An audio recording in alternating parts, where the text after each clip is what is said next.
Bismillahirrahmanirrahim.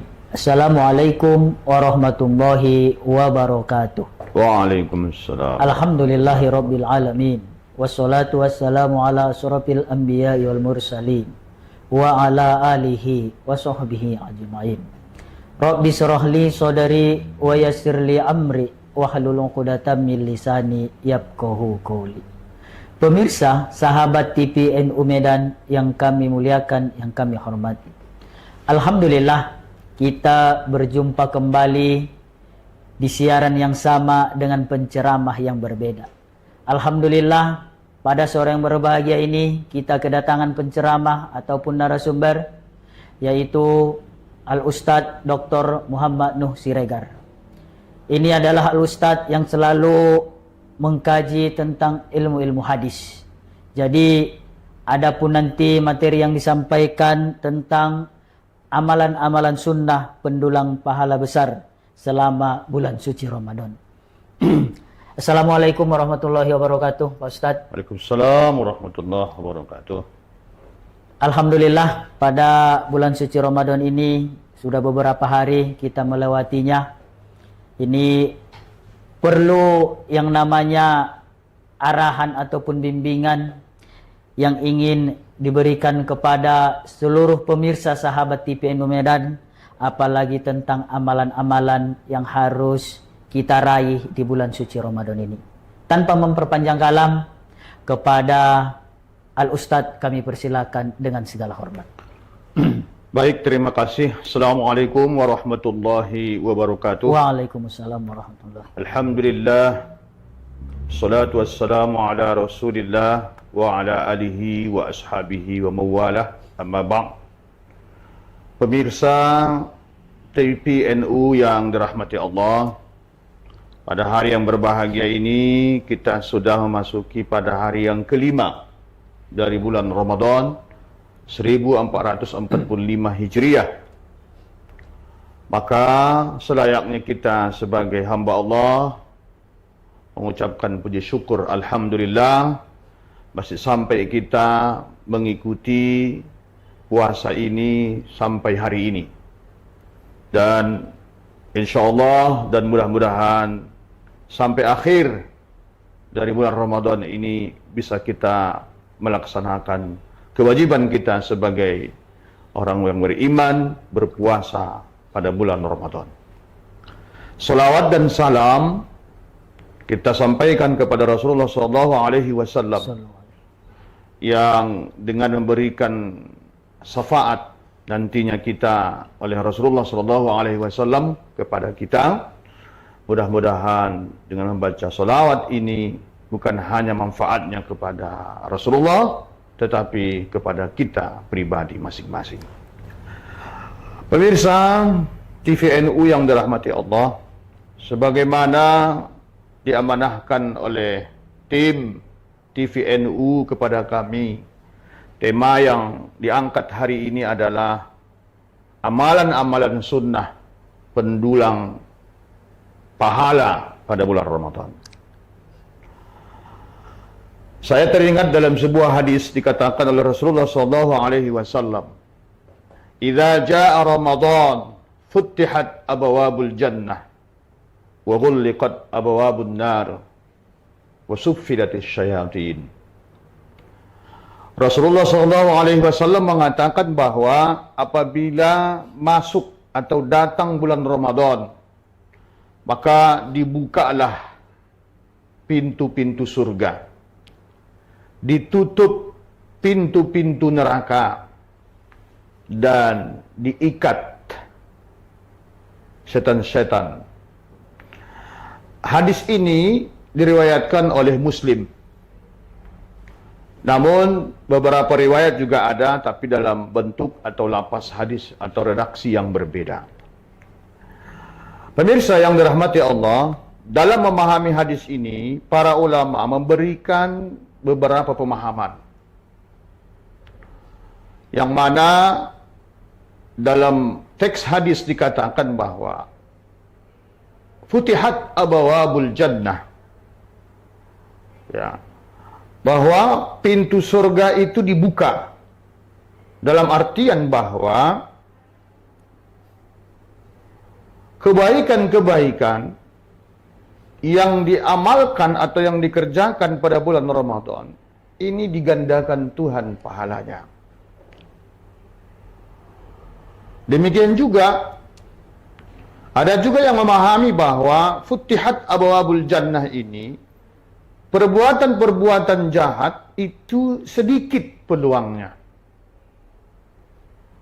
Nah, banyak lagi beberapa penafsiran para ulama terhadap pemahaman makna Abwabul Jannah, Futihat Abwabul Jannah ini.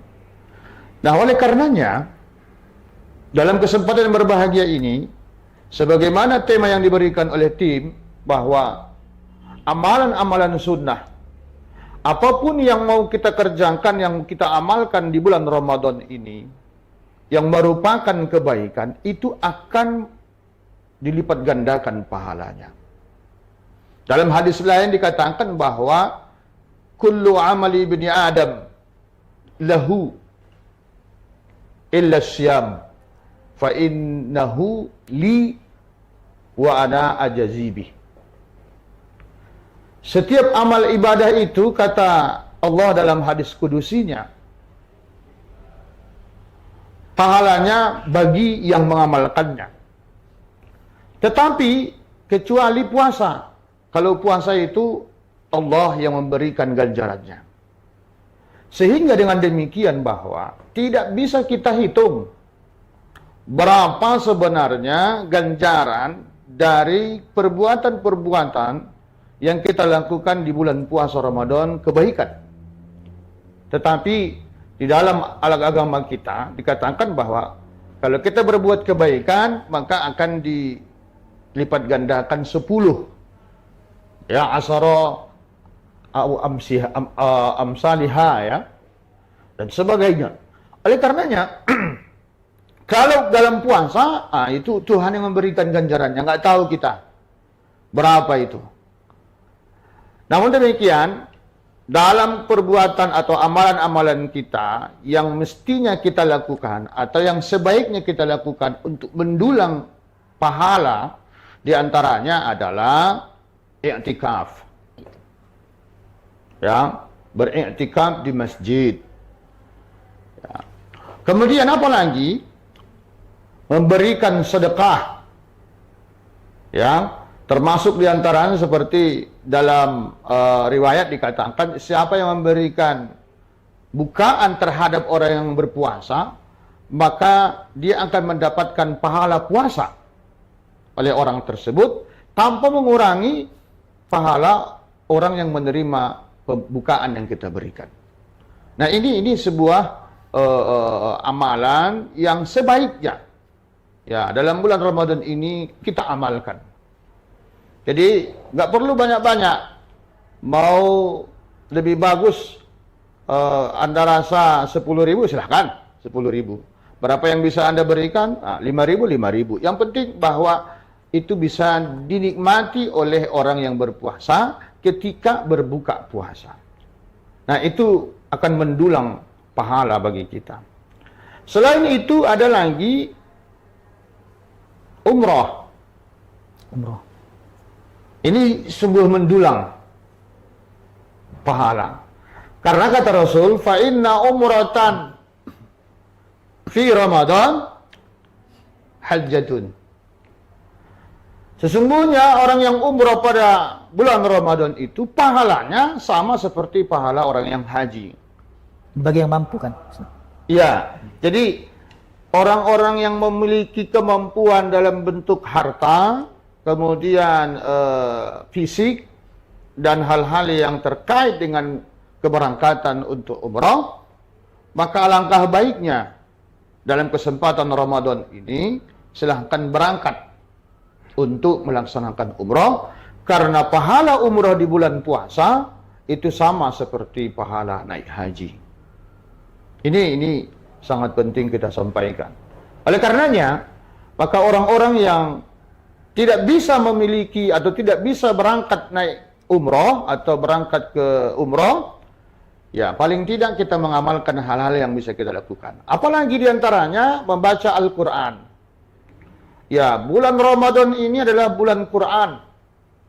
Maka oleh karenanya, bacalah Al-Quran itu semampu kita. Kata Rasulullah, amal perbuatan yang baik itu tidak mesti banyak, sedikit tapi rutin. Ya, banyak pun kalau hanya sekali-sekali kurang bermanfaat juga dari segi ganjaran. Tetapi sedikit, rutin, kontinu dan berkesinambungan itu lebih baik. Maka oleh karenanya dalam hal membaca Al-Quran, kalau bisa kita lakukan setelah selesai solat wajib atau solat fardu, 1 lembar atau 2 lembar atau 2 halaman jadi. Tetapi itu kita laksanakan rutin. Setiap selesai solat fardu 2 lembar. Setiap selesai solat fardu 2 lembar. Maka kalau solat fardu itu 5 waktu, maka 10 lembar 1 hari 1 malam. Itu sudah hampir 1 juz. Maka oleh karenanya, kalau nggak bisa 1 juz 1 hari, ya paling tidak 2 lembar atau 2 halaman setelah selesai salat fardu. Apalagi yang bisa kita lakukan? Salat sunat.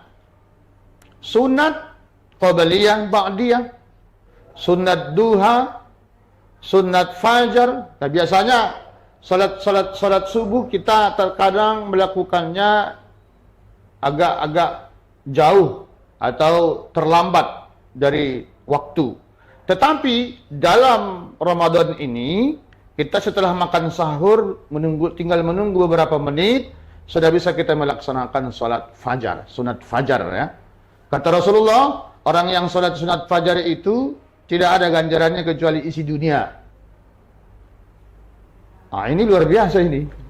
Ya kan? Isi dunia ini menjadi milik kita. Kira-kira begitu ganjaran daripada salat sunat fajar.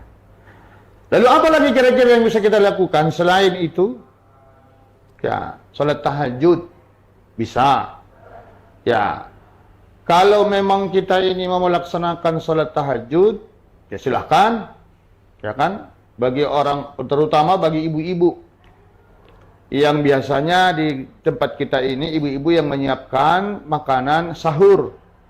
Bangun di jam 3 sebelum memasak, sempatkan dulu untuk melaksanakan salat tahajud. Dan insya Allah itu akan mendapatkan ganjaran yang sangat banyak atau tidak bisa kita hingga. Sehingga dengan demikian, di bulan Ramadan ini adalah bulan maghfirah. Ya, bulan maghfirah. Karena dengan melakukan amalan-amalan, ibadah-ibadah, semuanya itu akan memberikan keampunan kepada kita yang dianugerahkan oleh Allah Subhanahu wa taala. Apalagi pada bulan Ramadan ini ada bulan atau malam Lailatul Qadar. Maka berlomba-lombalah kita untuk mengintip kapan terjadinya malam Lailatul Qadar itu. Walaupun dalam hadis Rasulullah 10 terakhir ya di bulan Ramadan, tetapi tentunya sebagai kita yang mengharapkan akan menemukan Lailatul Qadar, tidaklah dimulai dari 10 terakhir, tetapi mulai dari awal kita sudah mempersiapkannya. Karena bisa saja sebelum 10 terakhir itu Lailatul Qadar turun. Dan mudah-mudahan kita pada tahun ini mendapatkan malam Lailatul Qadar. Amin. 1000 bulan, lebih baik dari 1000 bulan. Oleh karenanya, sebagai umat yang beriman, manfaatkanlah bulan Ramadan yang telah bersama kita 5 hari. Ya, kalau sebelumnya kita ini mengamalkan amalan-amalan sunnah yang mungkin dari apa yang kami sampaikan tadi belum terlaksana, besok itu insya Allah mari sama-sama kita mengupayakan untuk melaksanakan beberapa hal amalan-amalan sunnah yang menjadi pendulang pahala. Terkadang gini Ustaz, Ya. terkadang kan amalan-amalan itu mungkin kita baca dalam buku, banyak sekali amalan-amalan gitu. Tapi untuk melaksanakannya Ustaz, agak berat gitu. Kira-kira kiat-kiat agar amalan ini bisa dilaksanakan sehingga berpuasa itu amalan-amalannya bisa kita kerjakan lah Ustaz. Ya, sebenarnya kalau itu kan memulainya yang berat. Ya, memulainya yang berat. Dalam Al-Quran kan dikatakan wasta'inu bis sabri was salah wa innaha lakabiratun illa 'alal khashi'in. Memang sangat susah kecuali bagi orang-orang yang khusyuk, orang-orang yang memang berharap ridho dari Allah. Bukan dalam artian bahwa beramal itu hanya melepaskan kewajiban. Tetapi orang yang menganggap bahwa ibadah itu kebutuhan, maka itu tidak berat sebetulnya. Maka wa innaha lakabiratun illa 'alal khashi'in itu menurut hemat saya, ya, amal ibadah itu kalau kita memang khusyuk, ikhlas dan ridho enggak berat. Jadi memang memulai sangat berat. Ya, tapi kalau sudah kita mulai, itu tidak apa. Maka Imam Al-Ghazali juga mengatakan itu, bahwa ya mulailah satu persatu perbuatan-perbuatan baik itu. Jangan sekaligus. Umpamanya hari ini sholat duha, besok sholat tahajud. Mulai saja. Jangan sekaligus. Kalau sekaligus itu mungkin tidak lama. Tapi kalau satu bulan ini kita rutinkan sholat sunat duha, terus rutin, udah agak tenang itu, udah mulai terbiasa, tambah bulan depannya tahajud, rutin terus. Jadi udah dua. Maka jangan sekaligus ditumpuk, blub. Yang Ghazali bilang begitu. Amalkan dulu satu, kemudian besok bulan berikutnya amalkan satu, bulan berikutnya amalkan satu, sehingga tidak merasa beban dalam tanda kutip. Apalagi Ustaz sekarang kan mengenai tentang ibu-ibu habis bekerja mengurus anak. Jadi amalan-amalan yang kira-kira yang paling untuk rutin dikerjakan gitu kan. Ini khusus kita kiat-kiat untuk ibu-ibu lah. Iya. Memang salah satu di antara amalan pendulang ibadah puasa itu adalah berzikir. Ya. Berzikir itu bisa subhanallah, bisa alhamdulillah, bisa Allahu Akbar, dan lain sebagainya. Maka ketika kita sebagai seorang orang tua atau ibu yang mengurus anak, bisa zikir, ya. Zikir itu nanti para ahli tasawuf ada yang bikin zikir sir, ada yang zikir jahar, dan sebagainya. Maka apapun itu sempatkanlah, ya. Karena mumpung ini di bulan Ramadan, ya, kita mendulang puasa pahala, sempatkanlah beramal baik apapun itu. Ya, apapun itu. Karena saya selalu mengatakan itu, jangan kita memilih-milih ibadah yang mau kita amalkan. Karena kita tidak tahu sebenarnya amal ibadah kita yang mana yang membukakan rahmat Allah kepada kita untuk masukkan kita ke dalam surga. Apapun ibadahnya. Jangan pilih-pilih, mau yang kecil, mau sekecil apapun itu. Karena kita tidak tahu amal kita yang mana itu yang membuka rahmat Allah kepada kita untuk masuk surga. Kadang-kadang kan orang mau yang besar-besar, ya kan? Nggak mesti. Ya. Yang kecil saja pun kalau ikhlas dia, khashi'in dia, nggak salah. Itu yang lebih bermanfaat dibanding dengan, walaupun secara matematika memberikan sedekah itu lebih baik yang banyak walaupun tidak ikhlas daripada sedikit tapi ikhlas. Lebih banyak, lebih baik banyak diberikan sedekahnya walaupun tidak ikhlas. Selama ini kan kita mengamalkan bahwa biar sedikit tapi ikhlas, biar banyak walaupun tak ikhlas. Itu matematika itu. Itu saja. Jadi Dr. Yusuf yang dari Unimed itu bilang seperti itu. Dari segi matematika jadi bagus.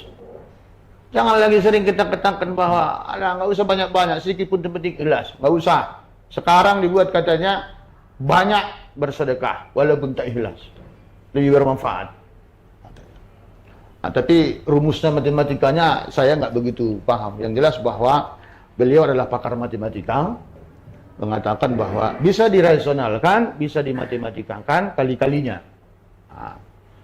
Maka zaman sekarang ini banyak-banyaklah bersedekah walaupun tak ikhlas. Tapi mudah-mudahan ikhlaslah. Gitu. Nah, jadi ibu-ibu berzikir ya, berzikir untuk ini salah satu keistimewaan bagi ibu-ibu ini. Ibu-ibu ya, memasak nasi itu kan memberikan bukaan kepada atau menyiapkan bukaan kepada suami keluarga. Itu besar pahalanya. Kalah kita dibanding dengan perempuan. Kalau dari segi itu ya, walaupun kata ayah-ayah, ya yang mau menyiapkan uangnya kan ayah-ayah. Ya kan? Oke lah, sama-sama lah. Yang jelas bahwa tidak akan bisa kita buka puasa bersama kalau ayah-ayah pun mempersiapkan uangnya, tapi kalau tidak dipersiapkan oleh istri tidak bisa kita buka bersama. Terima kasih Ustadz. Alhamdulillah, ini sangat luar biasa amalan-amalan sunnah pendulang yang dilaksanakan di bulan suci Ramadan ini. Jadi karena waktu yang mengakhiri kita, jadi kami persilakan untuk Al Ustadz memberikan kesimpulan pada kesempatan. Baik, pemirsa TVNU yang dirahmati Allah. Sebagaimana kami sampaikan tadi bahwa banyak sekali amalan-amalan sunnah pendulang pahala di bulan Ramadan. Oleh karenanya, saran kami adalah bahwa amalkanlah apa yang bisa Anda amalkan, yang tentunya dengan kebaikan. Apa yang ringan, apa yang mudah menurut Anda untuk ibadah di bulan Ramadan, amalkanlah itu segera, jangan tunda. Karena kita tidak tahu berapa sebenarnya ganjarannya kalau kita hitung-hitung. Karena Allah sendirilah yang akan memberikan ganjarannya kepada kita. Namun demikian, ya dalam ajaran kita bahwa amalan sunat dilakukan di bulan Ramadan, pahalanya katanya adalah sama dengan pahala wajib. Sementara amalan wajib akan diberikan ganjaran 10, bahkan 70, bahkan 700. Tapi wallahu a'lam bishawab. Yang jelas bahwa kita beribadah ikhlas dan mengharapkan ridho dari Allah Subhanahu wa taala dan mengharapkan ampunan dari Allah Subhanahu wa taala. Mudah-mudahan kita menjadi orang-orang yang bertakwa. Demikian, assalamualaikum warahmatullahi wabarakatuh. Waalaikumsalam warahmatullahi wabarakatuh. Terima kasih Al Ustadz penjelasannya. Sahabat pemirsa TVNU Medan yang kami hormati, yang kami muliakan dimanapun berada, khususnya warga Nahdien di kota Medan, sama-sama kita saksikan dan sama-sama kita amalkan apa yang disampaikan oleh Al Ustadz kita. Mudah-mudahan kita mendapatkan maghfirah Allah Subhanahu wa taala. Kurang lebihnya mohon maaf. Kita undur diri. Wallahul muwaffiq ila aqwamit thoriq. Assalamualaikum warahmatullahi wabarakatuh. Waalaikumsalam warahmatullahi wabarakatuh.